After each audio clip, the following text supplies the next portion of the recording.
beautiful earrings and this lovely ring by Hey Happiness. I will have all of this jewelry linked down below, but this is their croissant ring and it matches the earrings as well. I will say that this is the only brand of jewelry that I wear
just to see if anyone would come to the door that they had already knocked on. Eventually, a man came and opened the door and handed Ronald 4 pixie sticks. Now, as far as I know, these were the really large pixie sticks, so the ones that are very, very long, not the short, tiny, small ones. Ronald went and met up with his children and the rest of the group and told them that a man had eventually answered the door and handed him the candy. When the group arrived back at their own neighborhood, Ronald passed out the 4 pixie sticks, 2 to his children and 2 to Jim's children. This left 1 pixie stick behind, and Ronald decided that he did not want the candy himself. So after he arrived back home, he handed it out to a trick-or-treater that knocked on his door that evening. This was a young boy who Ronald happened to recognize because they attended the same church. So Ronald handed off the 5th and final pixie stick to this boy from his church, and then went back inside. Both Timothy and Elizabeth asked if they could have a piece of candy from the festivities that evening, and Ronald agreed that they could each eat 1 piece. Timothy was very excited to choose the giant pixie stick, but he ran into some trouble trying to open the pixie stick and also getting the candy out of the straw. So he asked his dad, Ronald, for help. Ronald helped Timothy open the stick and loosen the powder. But as soon as Timothy tasted the candy, he told Ronald that it tasted bitter instead of sweet as expected. Ronald decided he would get Timothy some Kool-Aid to help ease the bitterness in his mouth. Timothy drank the Kool-Aid, and as Ronald was leaving Timothy's room, Timothy started to complain that his stomach was hurting terribly, and he ran towards the bathroom. Once in the bathroom, Timothy began vomiting and convulsing right away. Ronald ran into the bathroom to check on Timothy and saw that he was convulsing. So he grabbed Timothy and noticed that Timothy sadly went limp while he was holding him. The O'Briens called 911 and medics immediately came out to check on Timothy and take him to the hospital. However, he sadly passed away while en route to the hospital that evening.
sticks from.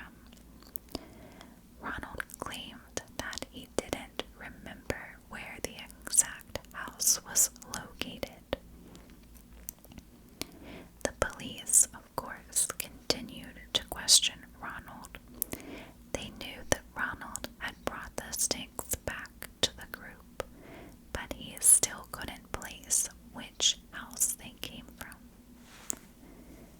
The police began to grow more and more concerned since they knew that the group only went trick-or-treating on a few streets due to the rain that night. The police questioned owners for all of the houses in the neighborhood where the group went trick-or-treating and found that none of the houses located there actually passed out pixie sticks that night. It seemed as though Ronald's group was the only group that had received a pixie stick that evening. The police requested that Ronald walk through the neighborhood, and they did this several times. It was on the third time through the neighborhood where Ronald pointed to a house and told the police he believed that is where he acquired the pixie sticks on Halloween night. Of course, Ronald told the police that the children had grown impatient and went to the next house with Jim after not receiving an answer at the house. Then he decided to hang back for a minute when suddenly the door opened. A man opened the door slightly and didn't even turn on the porch light or a light inside. But this man stuck his arm out and handed Ronald the 5 extra large pixie sticks. Ronald claims that even though he did not recognize the man or really see a face, he did note that the man's arm was rather hairy. The police looked into the man who owned the home, and his name was Courtney Melvin. The police began to question where Courtney was the night of Halloween, and they quickly found out that Courtney was at work that night and even had over 200 witnesses claim he was working the night of Halloween until around 11 p.m. that evening. Now, Courtney was an air traffic controller, so this was not a job where he could go there and then sneak away back home to pass out some poison candy and get back to work. Courtney was definitely at work the whole entire time that the O'Brien family had been trick-or-treating. The police then began to look harder at Ronald, who had to have gotten these pixie sticks from somewhere. The police found out that Ronald had over $100,000 in debt and that he was about to lose his job. Ronald had changed jobs quite frequently, and he even had over 21 jobs during the last 10 years.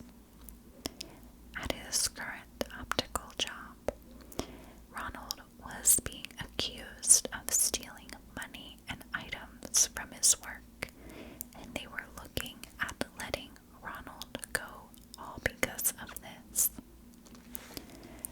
The police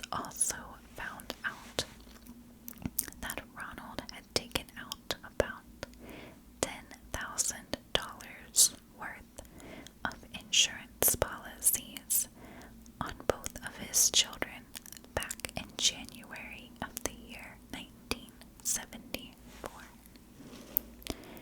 Now, while that alone wasn't enough to raise a major red flag, the police noted that in September of the year 1974, Ronald took out an extra $20,000 on both children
personnel. So those were his last